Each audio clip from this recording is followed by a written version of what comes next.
تو اللہ کا شکر ہے اس پلیٹ فارم سے کتاب و سنت کی آواز بلند ہو رہی ہے الحمدللہ. ہم آپ کے بابوں کو بالکل نہیں مانتے، اس لیے کہ آپ بھی دوسروں کے بابوں کو نہیں مانتے.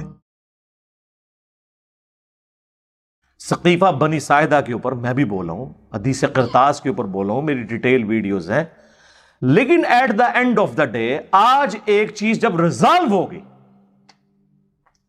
پھر اس چیپٹر کو کلوز رہنے دیں. بیان ضرور کریں جتنی بات ہوئی ہے، لیکن چیپٹر کو کلوز رہنے دیں.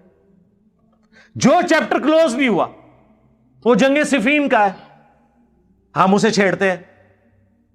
جنگ جمل کا ہے، لیکن اس میں بھی اصحاب کو ہم کہتے ہیں ان کو مولا علی نے معاف کر دیا، اس کو ہم چھیڑنے کے بعد بیان کر کے کلوز کر دیتے ہیں. لیکن صفین کا فیصلہ تو مولا علی نے کہا قیامت والے دن ہوگا میرے اور معاویہ کے درمیان، جو المصنف ابن ابی شیبہ میں موجود ہے. ٹھیک ہے نہ معاف کریں آپ، لیکن خلفائے ثلاثہ کے بارے میں جب ہم نہج البلاغہ سے مولا علی کے خطبات آپ کو پیش کریں اور مولا علی سورہ النور کی آیت نمبر 55 کو کوٹ کر کے کہیں کہ یہ اللہ کا وعدہ ہے قرآن میں کہ اپنے نیک بندوں کو خلافت بخشے گا، اور اس خلافت والی آیت کو وہ حضرت عمر فاروق رضی اللہ تعالیٰ عنہ کی جنگ قادسیہ اور یرموک میں فتوحات کے ساتھ جوڑیں، تو پھر مولا علی نے تو اپنا عقیدہ بتا دیا. ہم تو بھائی علی کے شیعہ ہیں پولیٹیکل ٹرم میں، تو پھر علی کے شیعہ بنے نا. ہاں یہ ہوتا ہے کہ بعض اوقات انسان کو ذاتی طور پہ کوئی چیز ناپسند ہوتی ہے.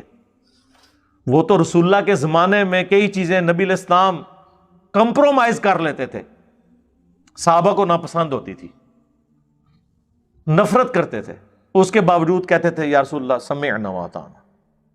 وہ بخاری مسلم میں حدیث ہے نا، غزوہ حنین آخری جنگ تھی مشرکین عرب کے خلاف، اس کے بعد مکے سے پھر اسلام باہر نکلا. یہ فتح مکہ کے بھی کچھ مہینے بعد ہوئی. نبی علیہ السلام بلا بلا کے نا جو لوگ فتح مکہ پہ طلقاء مسلمان ہوئے نا ان کو اونٹ تقسیم کر رہے ہیں. ابو سفیان کو 100 اونٹ دے دیے.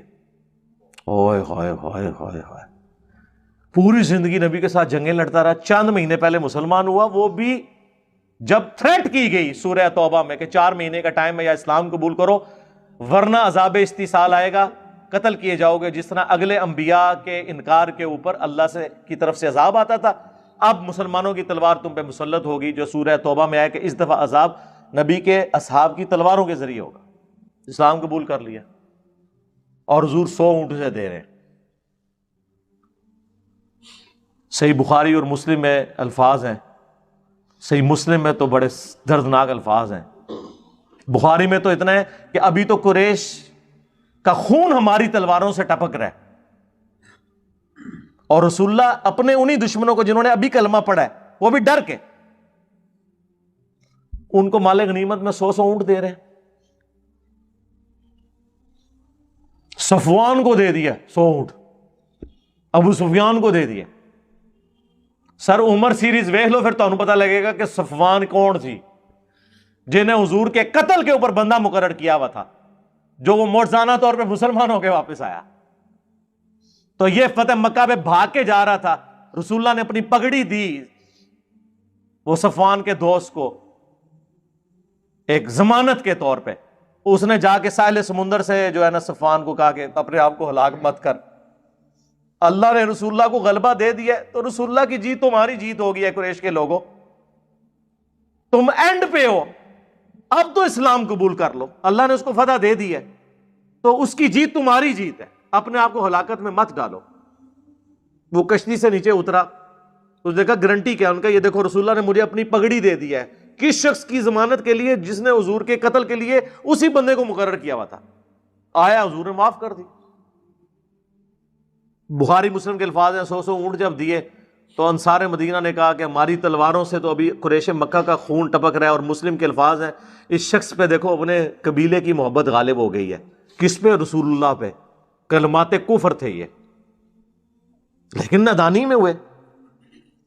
حضور کو اللہ تعالیٰ نے وحی کے ذریعے بتا دیا کہ آپ کے چند نوجوان قسم کے جو جذباتی اصحاب ہیں انہوں نے یہ سٹیٹمنٹ آپ کے بارے میں دی ہے. آپ نے ان کو بلایا، کوئی ٹوکا نہیں اٹھایا، کوئی 295 سی نہیں لگائی.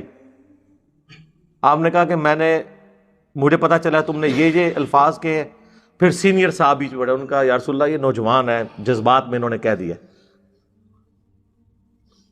ان سے یہ الفاظ نکل کے، تو حضور نے کہا کہ اللہ اور اس کا رسول تمہارا عذر قبول کرتے ہیں، ویسے یہاں پہ نہیں کسی نے قبول کرنا ہوتا۔